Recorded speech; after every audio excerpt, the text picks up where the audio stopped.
નમસ્કાર દર્શક મિત્રો, દૂરદર્શન સમાચારમાં હું માનુશ્રી પટેલ આપનું સ્વાગત કરું છું।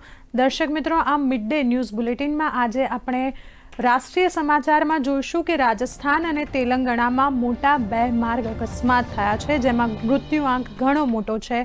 આ દુર્ઘટના ઉપર રાષ્ટ્રપતિ અને પ્રધાનમંત્રીએ દુઃખ વ્યક્ત કર્યું છે, જેના વિગતવાર સમાચાર આપણે મુખ્ય સમાચારમાં જોઈશું। સાથે જ પ્રાદેશિક સમાચારમાં વાત કરીશું કે રાજ્યમાં હવે કમોસમી વરસાદની શું પરિસ્થિતિ છે, આવનારા સમયમાં કેવો રહેશે કમોસમી વરસાદ, તેના પણ આપણે સમાચાર જોઈશું। પરંતુ અત્યારે જોઈશું હેડલાઇન્સ।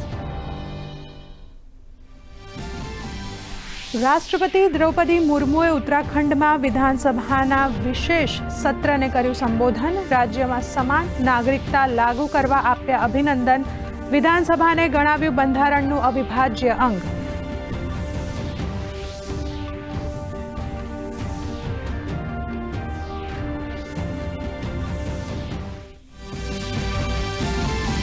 પ્રધાનમંત્રી નરેન્દ્ર મોદીએ કહ્યું, ટેકનોલોજીના માધ્યમથી ટ્રાન્સફોર્મનું પાયોનિયર બન્યું છે ભારત।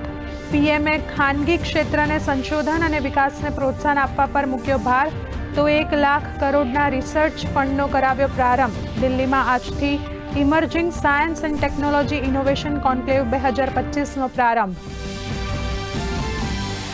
બિહાર ચૂંટણી પ્રચારમાં તમામ પક્ષો લગાવી રહ્યા છે એડી ચોટીનું જોર। પ્રધાનમંત્રી નરેન્દ્ર મોદીએ સહરસા અને કઠિયારમાં, તો કેન્દ્રીય ગૃહમંત્રીની પણ જનસભાઓ। કોંગ્રેસ નેતા પ્રિયંકા ગાંધી અને મલ્લિકાર્જુન ખડગે પણ મતદારોને રીઝવવા મેદાને।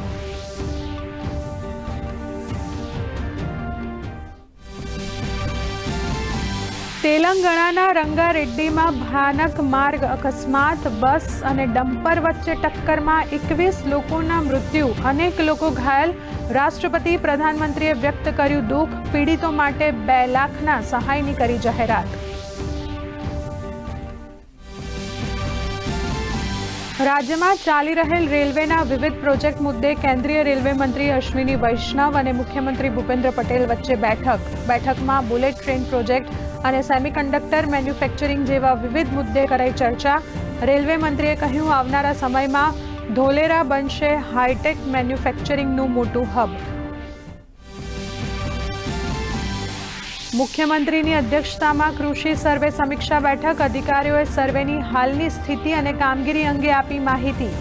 બેઠકમાં નાયબ મુખ્યમંત્રી, કૃષિ મંત્રી સહિત અધિકારીઓ હાજર।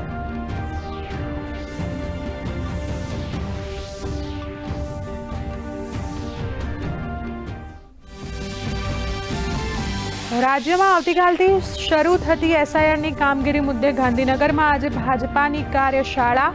પ્રદેશ પ્રમુખ જગદીશ વિશ્વકર્મા અને રત્નાકરજીની અધ્યક્ષતામાં કાર્યશાળાનું આયોજન। મુખ્યમંત્રી ભૂપેન્દ્ર પટેલ સહિત તમામ પ્રદેશ પ્રમુખો રહેશે હાજર।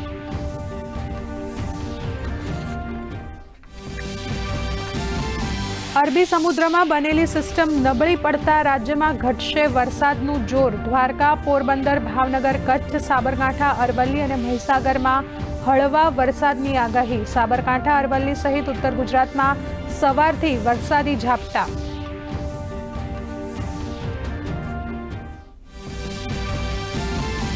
અફઘાનિસ્તાનના હિન્દુકુશ વિસ્તારમાં 6.3ની તીવ્રતાના ભૂકંપના આંચકા। ઈરાનથી પાકિસ્તાન સુધી અનુભવાયા આંચકા। 10ના મૃત્યુ, 260 લોકો ઘાયલ। રાહત અને બચાવ કામગીરી શરૂ।